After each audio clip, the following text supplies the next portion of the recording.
All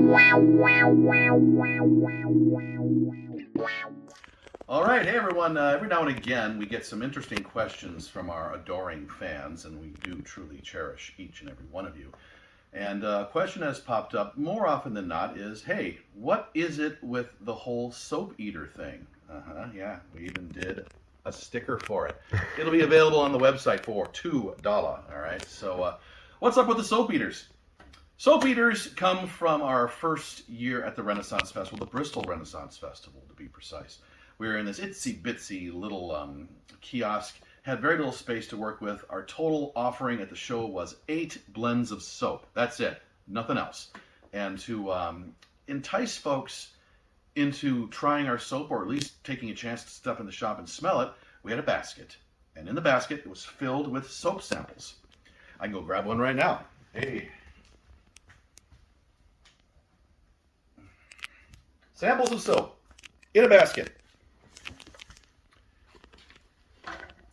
So the idea is that we would go and offer a sample of soap to people. We wanted them to take one, smell it, of course, because it'll give them a chance to see how awesome our stuff smells, but also take it to the privy area, wash up, see for yourself how it feels. We have always been a company that has de-emphasized slick sales techniques, and instead we want the product to sell itself. We want people to experience it for themselves. So let's come back to soap eaters, shall we? So in any case, a lot of beer flows at the Renaissance Festival, to say the least. And I suppose when the drunker you get, the more like a 2-year-old you become. And so something that ends up in your hands ends up in your mouth in fairly short order.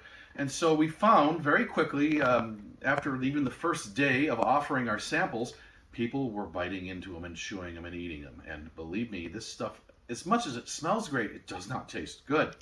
There are some fairly gross after effects. I got to eventually tell people that be wary of the soap, eat it not, because it will unconstipate you volcanically, explosively volcanically. We did get some play-by-play from that, from some people who thought it would be really fun and cute to swallow one or more pieces of these little soap samples. Terrible idea. So there's story number one, just in general. People were wondering, well, how many soap eaters do you get during a regular season, right? So we've had days where we've had in excess of 120 soap eaters. People where, I don't know, I mean, the beer is flowing, or perhaps they think they're being silly. We will tell them it's soap. We don't hide that. You know, here it is. It's soap. It's soap. Don't eat it. And yet they do. So I don't know. Our record, I think, in a day set by our friend Marika, I think it was 126 or 128. It was absurd. And again, not trying to get people to eat the soap. For a season, I think we kept track once, and we had roughly 1,600 people who had one form or another bit into the soap or ate the soap.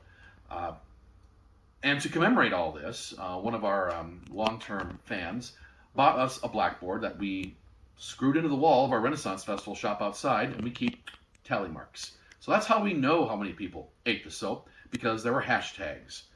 Many, many, many, many, many hashtags.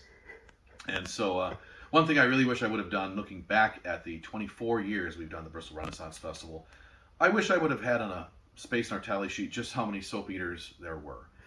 Because at this point, since we've been there 20 years, we may have in the vicinity of 20-some thousand people who have bit into and eaten the soap. So a lot, if the question is how many people have eaten the soap over time.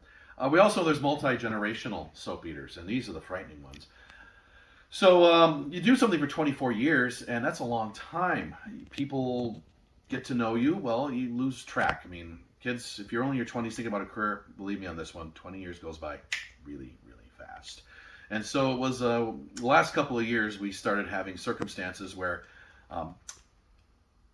middle-aged men would come over and introduce themselves and introduce them to their strapping son, and then they both asked for a piece of soap, and then they would both bite into it so they can both get on the board. And then proudly tell us, oh, I did this when I was in my teens. Now I've got my son here, and we're going to eat soap together as a family. Talk about something that makes you feel both old and perhaps a little distressed for the educational future of the world, but nevertheless, it's kind of become a thing now. The Renaissance Festival has on their RenQuest thing, one of the unofficial side quests is go and nibble on a piece of soap at 7th Sojourn. So we've entered the lore of the festival, we've entered the lore of many people, we've entered the family behavior of generations, plural. It's amazing what happens when you have unintended consequences of simply offering a piece of soap to people in an attempt to entice them to try it out. So there's my soap eater stories. There's plenty more. Some are pretty gross, but you get the idea.